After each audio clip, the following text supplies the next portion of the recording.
예수님의 복음을 전하다 보면은 이런 질문을 많이 하네요. 예수님 사람인데요. 사람이 어떻게 하나님이냐? 예수님은 동물인데 어떻게 죽었다 부활할 수 있냐? 예수님은 믿어야 구원받을 수 있을까? 이런 질문을 하잖아요. 이 세 가지 질문을 대답할 수 있는 것을 제가 말씀드릴 텐데, 제가 좀 기적에 대해서도 그렇고요. 이 문제에 대해서 제일 궁금했는데, 야, 예수님 어떻게 사람인데? 죽었다 어떻게 부활하고? 어떻게 예수님이 하나님이 될 수 있지? 그리고 내가 꼭 예수만 믿어야지 구원받아? 뭐 이런 게 계속 문제였어요. 그게 제 궁금증이었죠. 정말 기적에 대해서, 6일 창조에 대해서, 예수님에 대해서, 예수님과 하나님과 예수님과 사람에 대해서 늘 궁금했었는데, 아까도 말씀드렸지만요, 하나님은 하나님 어떤 분이신지, 예수님 어떤 분이신지, 성령님 어떤 분이신지를 더욱 알기 원하는 그 궁금증을 기뻐하세요. 때가 되면 그걸 깨닫게 해주세요. 말씀을 통해서.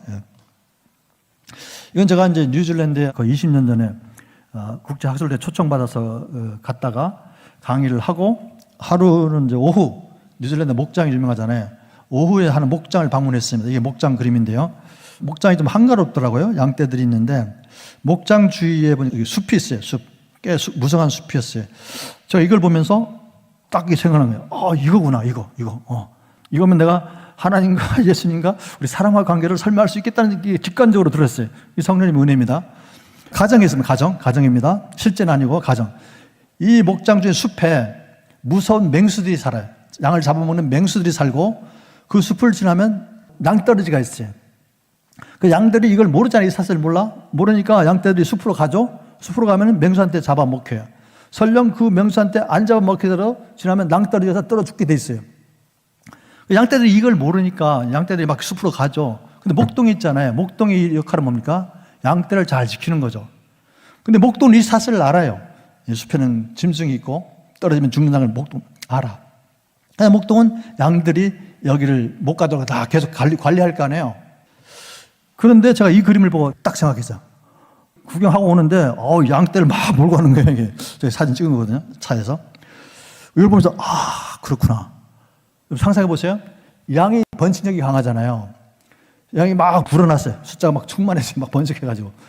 그러면은 목동 한 명이 그 양들을 다 지킬 수 없잖아요. 그러니까 많은 양들이 막 숲속으로 들어가지고 죽는 거예요. 맹수한테 잡아먹기 죽고 절벽에 떨어 죽고. 목동이 너무 속상하죠. 자기는 양을 잘 지켜야 되는데 고민하지 않겠어요? 어떻게 하면 양떼들을 지킬 것인가? 고민하겠죠, 여러분. 그렇죠? 예. 어떻게 하면 구할 것인가 고민합니다. 여러분 어떻게 구하겠습니까? 그 수많은 양떼들을 구해야 돼. 그렇죠? 구원하려면 어떻게 해야 됩니까?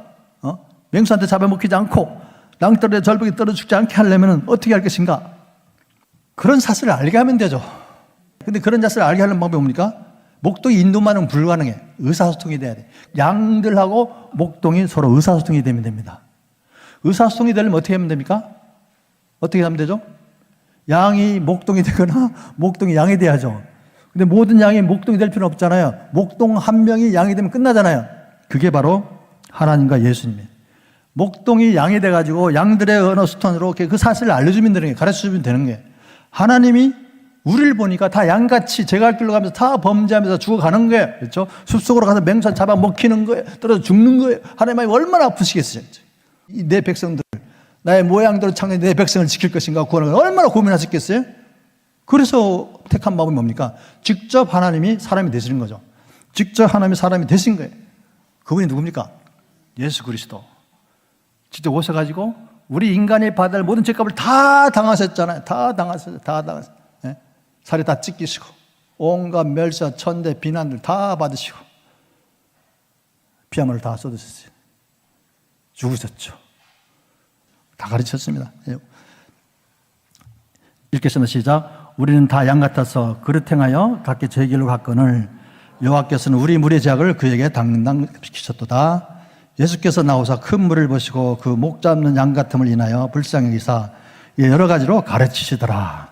나는 선한 목자라. 내가 내 양을 알고 양도 나를 아는 것이 아버지께서 나를 아시고 내가 아버지를 아는 것 같으니 나는 양을 위하여 목숨을 버리노라. 아멘. 이렇게 예수님 오셨어요. 오셔가지고 우리 죄인들을 구원하시기 위해서 이 땅 오셔서 우리를 가르치셨죠. 정말 많이 다니시면서 가르치셨습니다. 드디어는 우리 죄값을 치르기 위해서 직접 십자가에서 멸시와 천대 고난과 핍박을 받으시면서 벼슬을 다 쏘았었죠. 죽음보다 강한 사랑입니다. 정말 죽음보다 강한 사랑. 이 죽음보다 강한 사랑 때문에 저와 여러분이 호흡할 수 있고 한 발짝으로 나갈 수가 있고 오늘 같은 이런 시간을 가질 수 있는 겁니다. 십자가에서 우리 죄값을 다 치르신 예수님, 그분을 믿는 사람만이 구원받죠. 진리의 특징이 있습니다.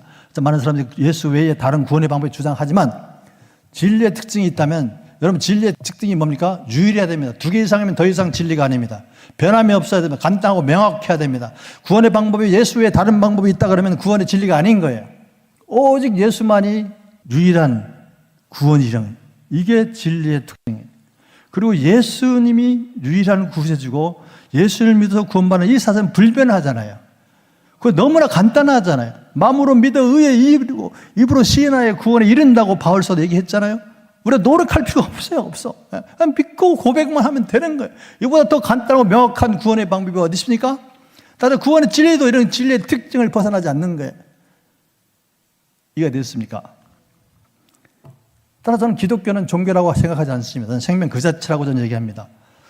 기독교의 모든 종교는 죄인인 사람이 만들었어요. 그렇지만 기독교는 죄인인 사람이 만든 게 아니고 하나님이 우리를 창조하시면서 시작된 하나님과 우리 관계고 생명 그 자체인 거예요. 그래서 저는 기독교는 종교가 아니라 생명 그 자체라고 저는 얘기합니다. 누가 우리의 죄를 용서할 수 있습니까? 우리를 창조하시고 죄 없으신 분만이 우리의 죄를 용서할 수 있지 않습니까? 여러분 중요한 사실은 뭡니까? 죄인이 죄인을 구원할 수 없습니다. 모든 사람이 다 죄인이고 기독교의 모든 종교들은 전부 다 죄인인 사람이 만든 거거든요. 그런 기독교 외에 다른 종교를 믿어서는 구원이 있겠습니까? 불가능합니다. 죄인인 사람이 만든 종교를 구원을 얻을 수 없어요. 따라서 우리 기독교가 믿지 않는 사람들에게는 정말 편협한 것 같고 독선적인 것 같지만 구원의 진리는 하나일 거예요. 구원의 방법이 여러 개 있다면 그건 더 이상 진리가 아니기 때문에, 그리고 진리의 특성이 이런 때문에 우리가 그렇게 죽으면서까지도 예수 그리스도의 구원을 외치는 겁니다. 읽겠습니다. 시작. 사람이 마음으로 믿어 의에 이르고 입으로 신하여 구원에 이르느니라.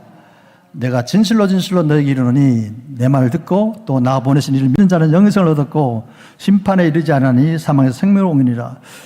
너무나 감사하죠. 우리 할 게 아무것도 없는 거예요. 그냥 믿고 고백만 하면 되는 겁니다.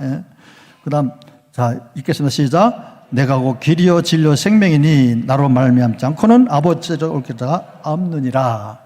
예수님 말이에요. 오직 예수, 오직 예수. 근데 여러분 진화론을 믿으면요 아담도 없고 원죄도 없고 예수님의 탄생과 부활도 없습니다. 유신진화론, 진화적 창조를 믿으면 창세의 역사성을 부인하게 되고요 성경의 구원이나 무엇성을 부정하게 됩니다.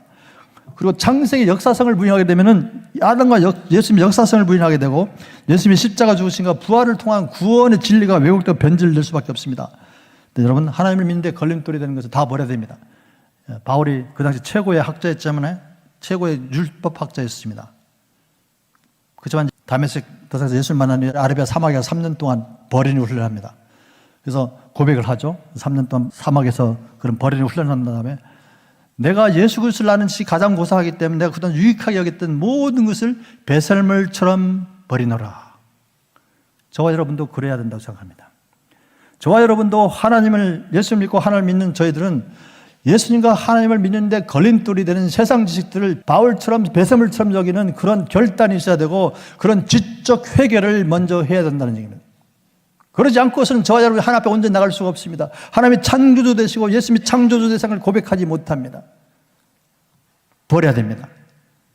이 시대 하나님께서 우리에게 요구하신 게 있습니다. 내가 지적으로 먼저 회개해라.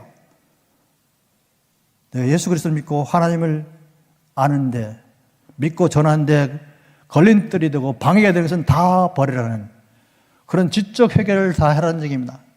나의 지식이 얼마나 위대합니까? 아무것도 아니잖아요. 그렇죠? 근데 우리는 자꾸 하나님 우리 수준으로 자꾸 끌어내려. 하나님 자꾸 내 수준 내려오라고. 이게 얼마나 지적 교만입니까? 지적 회개를 통하지 않으면 지적으로 겸손할 수가 없습니다.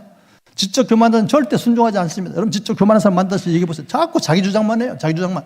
절대 남의 말에 기울이지 않고 순종도 안 해요. 순종도 안 해요. 저와 여러분이 그런 사람이 되면 안 되겠죠. 그렇죠? 오직 성경입니다. 오직 성경. 오직 성경. 정통 복음주의 신학교 목회자들이 그리고 여러분들이 주류 과학계가 주장하는 그 세상 학문과 지식과 타협하게 되면 우리에게는 돌아갈 성경이 없습니다. 돌아갈 성경이 없어요. 예. 우리 다음 세대에 넘겨줄 성경이 없다니까요. 예. 타협해버리면.